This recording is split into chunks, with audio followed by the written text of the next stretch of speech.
అందరికీ జై శ్రీరామ్. నేను మిస్టర్ పరిక్మల్లా. ఒకరోజు శ్రీకృష్ణ పరమాత్మని గరుత్మంతుడు అడిగాడంట, స్వామి, భూలోకంలో నాకంటే వేగంగా ప్రయాణించే వాళ్ళు ఎవరైనా ఉన్నారా? నేనే కదా అని. అది విని పక్కనే ఉన్న సుదర్శన చక్రం, స్వామి, భూలోకంలో నాకంటే శక్తివంతమైన వాళ్ళు ఎవరైనా ఉన్నారా? నేనే కదా అని. వీళ్ళిద్దరి మాటలు విన్న పక్కనే ఉన్న సత్యభామ, స్వామి, రామావతారంలో సీత కంటే నేను అందంగా ఉంటాను కదా అందంట. సో వీళ్ళ ముగ్గురికి ఎలాగా అనుకొని చెప్పేసి శ్రీకృష్ణుడు ఒక చిన్న ప్లాన్ వేసేసి గరుత్మంతుడికి ఒక విషయం చెప్తాడు. నేను ఒక ప్లేస్ చెప్తాను, అక్కడికి వెళ్ళి అక్కడ ఒక పర్సన్ ఉంటాడు, అతనికి సీతారాములు అర్జెంటుగా నిన్ను కలవమన్నారు అని చెప్పి అతనికి చెప్పు అని చెప్పారు. తర్వాత సుదర్శన చక్రం వైపు తిరిగి, మన ద్వారం దగ్గర నువ్వు నిలబడు, లోపలికి ఎవ్వరూ రాకుండా నువ్వు చూసుకో అని చెప్పారు. గరుత్మంతుడు శ్రీకృష్ణుడు చెప్పిన చోటికి వెళ్ళి అక్కడ చూస్తే అక్కడ హనుమ ఉంటాడు. హనుమ, సీతారాములు అర్జెంటుగా నిన్ను కలవమని చెప్పారు, రమ్మని చెప్పారు అని. అక్కడ నుంచి ఇద్దరు కలిసి బయలుదేరుతారు. కాకపోతే హనుమంతుడు గరుత్మంతుడి కంటే 1000 రెట్లు వేగంతో ద్వారక చేరుకుంటాడు.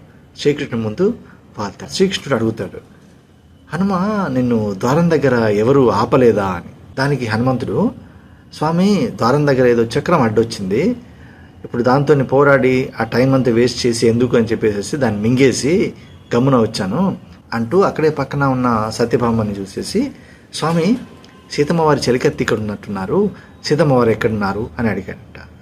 అక్కడ వేగంలో గరుత్మంతుడికి, ఇక్కడ శక్తిలో సుదర్శన చక్రానికి, సీతమ్మ గొప్పదనం ముందు సత్యభామ, వీళ్ళ ముగ్గురికి గర్వభంగం జరిగిందనమాట. ఇక్కడ ఒక విషయం గుర్తుపెట్టుకోండి, చాలామంది జై శ్రీరామ్ అంటున్నారు కదా. జై శ్రీరామ్ అనేది హనుమంతుడికి ఒక రక్షణ కవచం. ఆ రక్షణ కవచం ఉన్నంత వరకు హనుమంతుడు తన శక్తిని, తన యుక్తిని, తన బలాన్ని ఇవన్నిటిని కూడా కంట్రోల్లో పెట్టుకుంటాడు. అందుకని జై శ్రీరామ్ అనే వాళ్ళని అనవసరంగా గెలక్కండి.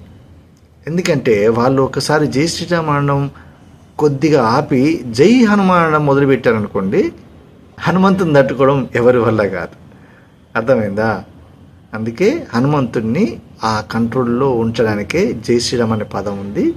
దాన్ని వాడే వాళ్ళని అలాగే ఉండనివ్వండి. ఎందుకంటే చూసిరా అని చెప్పినంత మాత్రాన అక్కడికి వెళ్ళి లంకను కాల్చి సగం పని చేసుకొచ్చాడు హనుమంతుడు. మరి ఆయన బలం అలాంటిది. అందుకని అందరికీ జై శ్రీరామ్. సర్వే జన సుఖినో భవంతు. జై శ్రీరామ్.